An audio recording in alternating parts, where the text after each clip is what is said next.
He practiced law for a few years, but then had a business career for several decades, scaled some companies, and I knew he was going to be helpful when we really got going.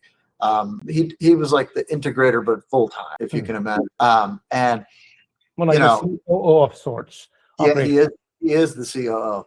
And I got to tell you, he said, man, you got to let that go. You got to let that go. Just because you can't see him, we're going to put processes in place and we're going to measure people that way. We're not going to be just comfortable that, oh, Angel can see him, so they must be, because I'm here, right? As you can see, I mean, this is what I do 10 hours a day. I come to this office, and I've been doing that for so long that I just didn't believe anybody could work from home, or even crazier, like, okay, if they're working in Central America, how do we create a culture, and how do we keep them engaged? And even if we can measure them, are they going to be really productive? And we didn't have a choice. Remember, there was nobody working in offices. I remember in early April of 2020, I remember riding my bike. I don't live far from the office. I remember riding my bike and like crossing Northwest Highway. There's no cars, so because nobody was out. And I kept thinking, what in the hell are we going to do, man? We do car accidents and truck accidents. Nobody's on the road. Oh my God. But we doubled down, and we then started hiring. Not just, we let the people here work from home, but eventually they all came back to the office. But then over time, since 2020, we currently have about 500 employees that are either near shore, which is like Central America or South America, or offshore, which is sort of the Philippines. And some are client facing, some are not, but we began to hire them in 2020. And I had to start believing that our processes were going to be what made us productive, not the person's proximity to me. And so that was a bit of a blind spot, but I got over it. And look, what did I learn? I think my COO has a saying, is that the org chart isn't a strategy, the operating system is, right? And he's super right about that, right?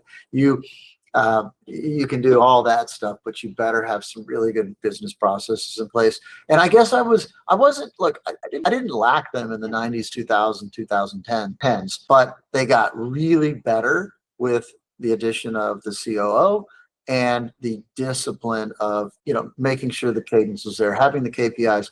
Software helped, Nick. Yeah. We put our CRM on Salesforce, and our voice over, the VoIP system over Zoom. We've got probably 30 APIs running through Power BI, all kinds of sophisticated software to help us measure and manage our workflows and our processes, especially because so many of our folks that are nearshore, offshore, they mostly work from home. They don't work in offices, right? And they're direct employees. Yeah. The thing that you're talking about is really powerful, because we think metrics are simple and we can just measure them. We define 5 metrics and then we continue to measure, but correctly identifying what to measure is so profoundly powerful. It is, and honestly, it's been iterative for us, meaning that when we first started measuring like XYZ, and then we're like, wait, maybe it's X1, Y2, it changed a little bit. You start learning, and we did some really cool stuff with our offshore and nearshore people. One thing we do still is that for every 8 people that don't work in the office, they have a lead or a manager that does, and they get on a Zoom room, and they're on camera, Zoom room all day. And they ended up talking to each other almost like if I went down the hall, this is something that you've done incredibly powerful, which most people don't get. Yeah. Because what happens is most people think that culture is a monolith. It's like company culture. Yeah. What they don't realize is culture can be subcultures. And if you foster subcultures, then automatically your whole culture lifts. And in a business like yours in particular, my sense is how you manage people is probably going to be the way you scale up. I mean, absolutely. We found a couple of things. Look, when it comes to the people, we have 150-ish in Texas proper, and then 500 not in Texas. Regardless of where you are, we know you got to start with respect. we're a super diverse company. I mean, I've been joking for 20 years that we're the workforce of tomorrow. I mean, if you were to walk around here, you would find every religion, literally. I mean, maybe some obscure ones aren't here, but like the big ones, and I don't mean just the three biggies. I mean like maybe the top 10, you'd find somebody. Politics, I think we're kind of, we're all kind of left a little bit. Don't hold that against me. But I bet you there's a few Republicans here, and we don't care. You can have your politics, but the majority of us kind of lean a little but because it must be very hard to keep people. Let me backtrack.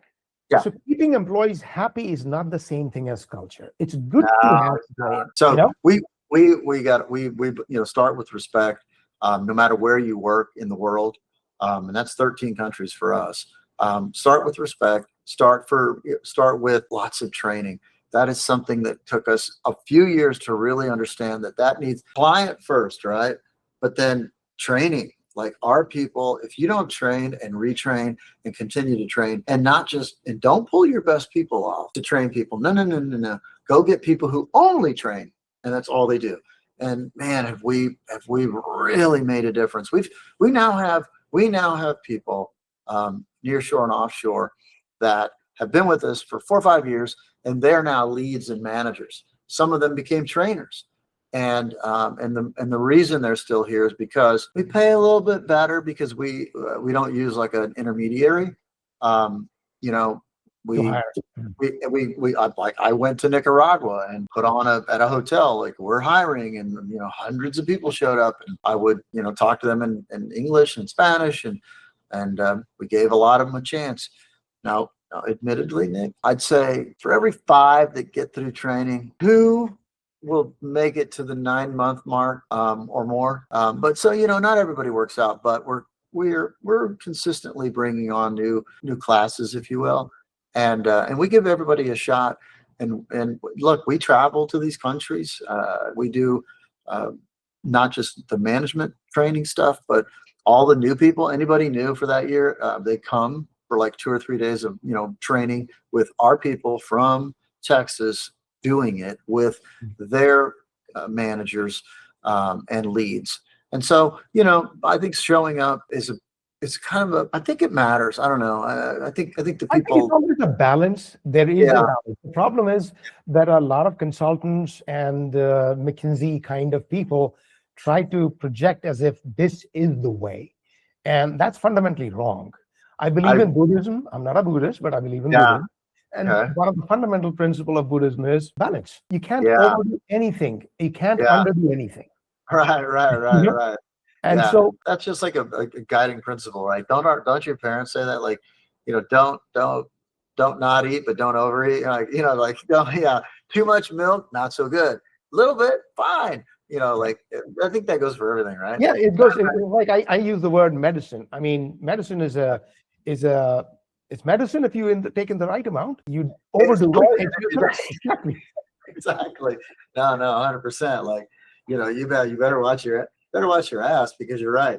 The right dose of medicine, yay. The wrong dose. Yeah. And so I think that the point that I emphasize, and I know EOS very well. In fact, I have my own system, which I'm going to be launching, called S3, so Smarter Scaling System. Oh, cool. I'd love to send you, because I know you're using EOS, so I'd love to share with you later on about what exactly it is.